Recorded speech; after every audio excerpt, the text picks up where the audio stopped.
Hello everyone, welcome to the session. आज की class में हम पढ़ने जा रहे हैं पंजाब स्कूल एजुकेशन बोर्ड की 5वीं क्लास की हिंदी की किताब दूसरी भाषा सेकेंड लैंग्वेज। और आज उसमें चर्चा करेंगे उसका 16वां पाठ जो कि है श्रवण कुमार के ऊपर। आज हम इस पाठ को पढ़ेंगे, समझेंगे और इसके इम्पोर्टेंट क्वेश्चन आंसर्स के ऊपर भी हम लोग चर्चा करेंगे। तो चलिए शुरू करते हैं। बच्चों, आपने श्रवण कुमार का नाम अवश्य सुना होगा, जरूर सुना होगा। वह बहुत आज्ञाकारी बालक था। कहने का मतलब वो अपने माता पिता का कहना बहुत ज्यादा मानता था, उनकी सेवा करता था। और उसके माता पिता अंधे थे, वही उनका एकमात्र अकेला सहारा था। वह अपने माता पिता की हर इच्छा पूरी करता था। एक बार श्रवण की माता पिता ने तीर्थ यात्रा पर जाने की इच्छा प्रकट की, यानी कि किसी रिलीजियस स्थान पे जाने की इच्छा उन्होंने रखी श्रवण के सामने। अब वो तो अंधे थे और उन दिनों उसके पास उन्हें तीर्थ यात्रा पर ले जाने के लिए कोई साधन नहीं था। उसने सोच विचार कर एक तरकीब निकाली, स्कीम निकाली। उसने लकड़ी की एक बहंगी बनाई। बहंगी क्या होता है ये आप देख सकते हैं। बांस के फट्टे के दोनों छोरों पर एक छिक्का लटकाकर उसको बांध दिया जाता है ताकि दोनों तरफ जो है बोझ को उठाया जा सके। ये जैसे आप तस्वीर में देख पा रहे हैं, उसे हम बहंगी बोलते हैं। और बहंगी बनाने के बाद उसमें अपने माता पिता को बिठाया और उन्हें तीर्थ यात्रा पर लेकर निकल पड़ा। भिन्न भिन्न अलग अलग तीर्थों की यात्रा करते हुए वे एक दिन सरयू नदी के तट पर पहुंचे, किनारे पर। एक रात वह अपने माता पिता की सेवा में लीन था, मगन था, तो उन्होंने पानी पीने की इच्छा प्रकट की। वह बोला, पास ही नदी बह रही है, मैं अभी आपके लिए जल लेकर आता हूँ, पानी लेकर आता हूँ। जल का पात्र उठा के, बर्तन उठा के पानी लेने चला गया। उस समय अयोध्या का राजा दशरथ जंगली जानवरों के शिकार के लिए निकला हुआ था। जब श्रवण कुमार ने अपना बर्तन नदी में जल भरने के लिए डुबोया, तब पानी भरने की आवाज हुई, जिसे सुनकर राजा दशरथ ने सोचा कि कोई जंगली जानवर नदी पर पानी पीने के लिए आया है। उसने आवाज की दिशा में अपने धनुष से एक बाण तीर छोड़ा जो श्रवण के सीने में जा लगा। उसने जोर से चीख मारी। राजा दशरथ को जब मनुष्य की चीख सुनाई दी तो वह तुरंत वहां पहुंच गया। श्रवण कुमार को अपने बाण से घायल हुआ देख वह बहुत दुखी हुआ। श्रवण कुमार के प्राण निकलते जा रहे थे, मरता जा रहा था। उसे मरते वक्त भी केवल अपने माता पिता की ही चिंता थी। उसने दशरथ से कहा, राजन, आपने मुझे अनजाने में घायल कर दिया है। मैं तो यहाँ अपने माता पिता के लिए जल लेने आया था। यहाँ से कुछ ही दूरी पर वे एक पेड़ के नीचे बैठे मेरी प्रतीक्षा इंतजार कर रहे होंगे, क्योंकि वे बहुत प्यासे हैं। आप उन्हें जल ले जाकर पिला दीजिए। ये कहकर उसने प्राण त्याग दिए, मर गया। धन्य है श्रवण कुमार, जिसे मरते वक्त भी अपने माता पिता का ध्यान था। वे जिया तो अपने माता पिता के लिए और मरा तो भी अपने माता पिता के लिए। आगे यहाँ पर अभ्यास के प्रश्न दिए गए हैं, इनको एक बार पढ़ लेते हैं।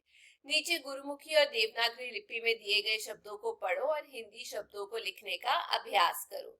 जैसे आज्ञाकारी, आज्ञाकारी, तीर्थ स्थान या तीर्थ यात्रा, तीर्थ यात्रा, चिंता, चिंता, सेवा, सेवा, दशरथ, दशरथ, जंगली, जंगली। आगे बताया गया है। नीचे एक ही अर्थ के लिए पंजाबी और हिंदी भाषा में शब्द दिए गए हैं, इन्हें ध्यान से पढ़ो और हिंदी शब्दों को लिखो। श्रवण, श्रवण, अन्ना, अंधा, पांडा, पात्र या बर्तन, तीर, बाण, छाती, सीन।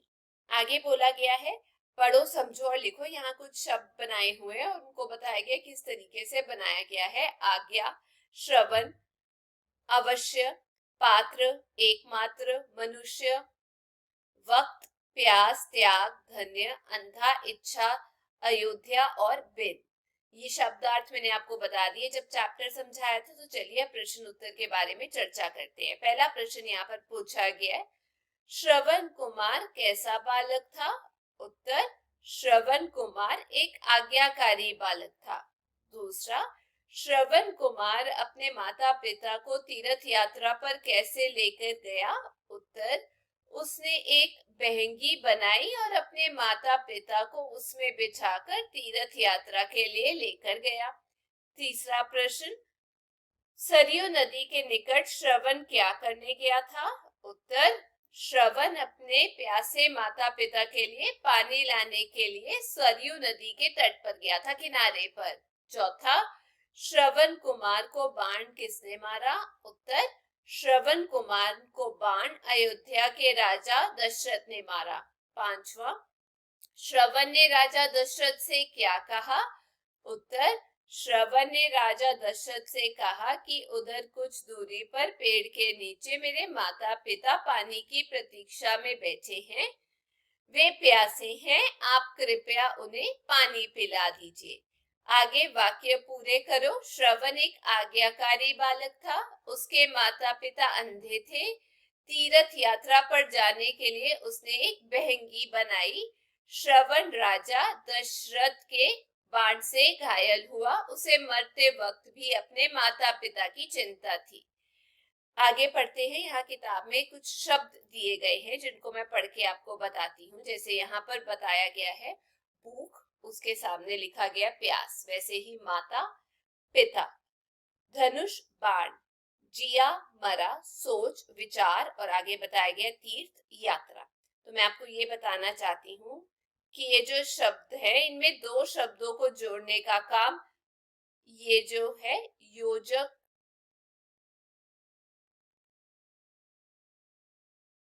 चिन्ह द्वारा किया गया है, इसे हम योजक चिन्ह बोलते हैं। ठीक है जी। आगे आपकी किताब में दिया गया है कि कुछ शब्द दिए गए हैं, उनके साथ आपको नए शब्द बनाने हैं। जैसे ज्ञ से मैंने जो शब्द बनाया है वो है ज्ञान, ज्ञानी और विज्ञान। श से क्षत्रिय, शिक्षा। त्र से पत्र, मित्र और चित्र। क्षय मनुष्य और विशेष्य। आगे रचनात्मक कौशल है। बच्चों, आपने सावन के महीने में कांवरियों को देखा होगा जो गंगा नदी से जल लाकर शिवलिंग में चढ़ाते हैं। अपने अध्यापक की सहायता से कांवर के चित्र में रंग भरे। तो ये थी आज की क्लास में। उम्मीद करती हूँ आप सबको ये पाठ अच्छे से समझ आ गया होगा। यदि आपको वीडियो अच्छी लगी तो चैनल को लाइक शेयर सब्सक्राइब करना मत भूलिएगा। हम फिर मिलेंगे। Till then take care, bye bye.